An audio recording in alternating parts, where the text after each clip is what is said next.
Hey, good afternoon. Mike Simpson, Chairman of the Chamber of Commerce. We're here today with Bill Anderson, the President of Emerald Coast Wildlife Refuge, on site, getting a tour. How cool is that? I'm going to turn it over to Bill. Mike, we couldn't be more excited about you and Shanda being here today, especially with our timing. Our board of directors met last night based upon the overwhelming support and frankly welcome we've gotten from the Navarre community and the Santa Rosa County community in general. The board appropriately made the decision for us to go full speed ahead with our project to begin construction, to do the entire build out here on the land that's been donated to the Emerald Coast Wildlife Refuge by my wife.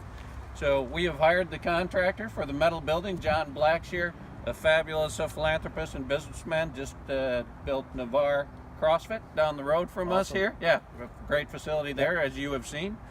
And CTG Improvements out of Pensacola, a longtime philanthropist, Bobby Williams, and his uncle Marion. They will be the overall commercial general contractors for this project. Marion himself will be serving as the project manager. They have offered to do this as a philanthropic effort at cost for this project. Total cost build out for the two buildings, the Medical and Rehabilitation Center and the Education and Visitor Outreach Center, is about $600,000. Wow. ECWR has $3,000 on hand to put that to the bank. Hey, the support and the outreach we've seen from the community said, come now, let's get it done now. We want you here in the community. I guess what I'm saying is Navarre, Santa Rosa, now we need your help in raising that extra $300,000. So thank you for the time coming out and visiting.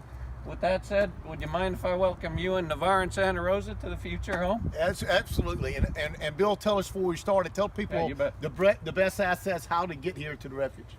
Oh, wow. We are right off Highway 87.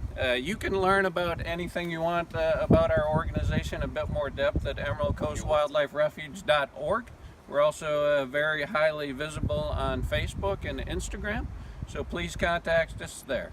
Our number for the refuge itself is 850-650-1880. If you have a distressed or injured wild critter, we're your first line of defense.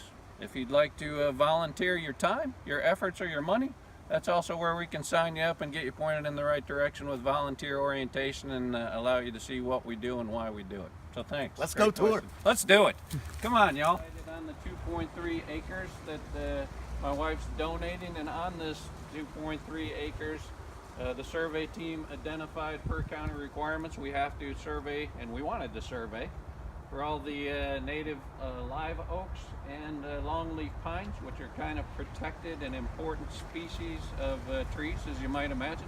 There's 29 on this small 2.3 acre piece of ground, if you can believe that, Mike. Isn't it gorgeous? Beautiful live oak is obviously the trees that will absolutely not be touched under any circumstance. And we were able to save, through a whole bunch of work sighting-wise, 28 of the 29 available on site. The only one we're going to have to lose is one I'll show you in a minute. And the arborist who came out and did the tree survey for us said it's okay. He's pretty banged up by a lightning strike anyway, so perhaps it's his time. Well, blueberry, you can see they're already starting to bloom. Obviously the critters, that's one of the things that make this such a magical place for a wildlife refuge, right? It's already got the native flora that these critters feed on. So the entranceway to the education building with that front porch I showed you on the blueprint is roughly here. So we are going to hand dig this azalea out here along with the native blueberries to again preserve as much as the natural flora as we can.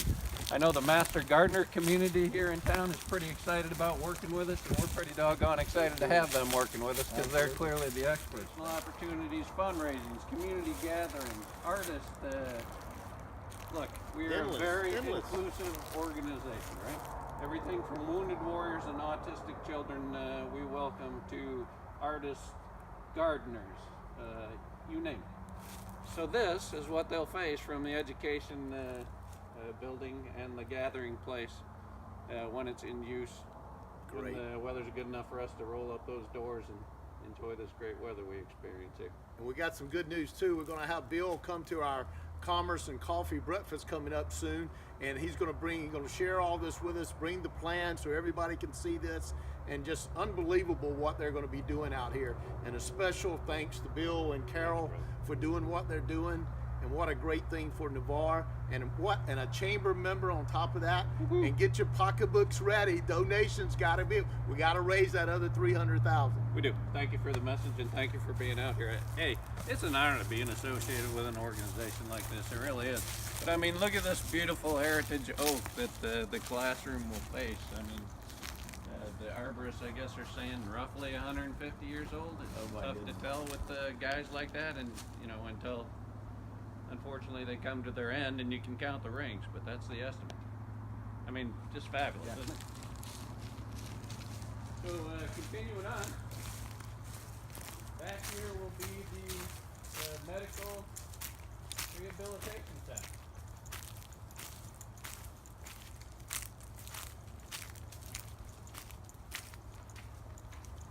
Are you with us, Shannon?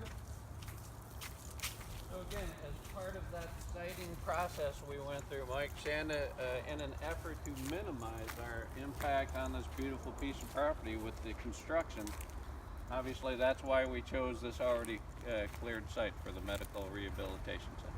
So this is where the heavy lifting of our rehabilitation and medical treatment efforts will go. 2,650 square foot medical rehabilitation center. Looks inside like an awful lot a doctor's or a vet's office. So we're excited for our staff to finally have a custom designed facility that supports our efforts. How cool is that? Tell them, Bill, about what you were telling us earlier about how you do the triage and your ICU and the other planning stage that you have with the experimentation and stuff. You bet. So we do all in Navarre, huh? All in Navarre, folks. Your community. So thanks for your support. Mike, Shanda, here we are on the south end of the property facing north. So this 2.3 acres, as we've talked about, is filled with the live oaks and the longleaf pines, but you can also see all kinds of azaleas and wild blueberries that are great critter food for the natural and our critters during rehabilitation out here on the property. So I'd like to just show you a little bit more of the property as we walk north. How's that sound? Great. And you were talking, Bill, about the flight building. We are. So, last year in 2017, for example, we rehabilitated over 120 different species of wildlife, over 1,500 individual creatures. Everything from bald eagles to responding to manatee stranding. So what I want to do, Mike, is show you in our community the proposed location of the raptor rehabilitation cage, which has to be by requirements 100 feet long, 20 feet wide, and 16 feet high as a minimum. Wow. Estimated cost right now of about $65,000, but that allows us to rehabilitate, for instance, the 3 bald eagles we did last year, the number of owls and red-shouldered and red-tailed hawks that we rehabilitated last year, and all the other big predatory birds. So let me show you all that. And nothing like that around here. Nothing like that around. You see right here is the layout of the proposed raptor flight rehabilitation habitat. So again, 100 feet long, 20 feet wide, 16 feet high minimum. Going to be a lot of costs. We already have $20,000 dedicated through gracious sponsors to defray the cost of that habitat built. So only $45,000 to go. So get your name on that. How about that? Yeah. Get your name on that. How cool would that be? No kidding. Yeah, the Mike Simpson bald eagle rehabilitation I like habitat. Yeah, come join Mike. So as we talked about, this is already rezoned thanks to the overwhelming support of the Santa Rosa County Zoning Board and our county commissioners to Parks and Recreation. So this will become Navarre's newest park location when we get open here in September. But I guess the message I'd leave the audience with is we've been here supporting this 5-county Gulf Coast community for its wildlife rehabilitation since 1994. We will continue to do that. It's now, frankly, our turn to ask for you all support to help us raise that extra $300,000 that we still need to raise to complete this $600,000 project. So I really, really appreciate your viewers' interest today, your time for coming out. here's the future home of your Emerald Coast Wildlife Refuge. Again, reach us at emeraldcoastwildliferefuge.org to learn more about our mission, to donate, or call us at 850-650-1880. Thanks, Bill. What a great Well, tour. I really appreciate it. Thanks for being here, and what all you and Carol, the board of directors, county commissioners have done so far for a great another place for Navarre. Let's get out there to Navarre and support them. We'll see you at the Chamber of Commerce on the 23rd. Be there. We're going to have Bill there, and any questions you have, but bring your pocketbooks. Go Chamber. Thanks, y'all. Go Chamber. Thanks, Bill. Good job, man.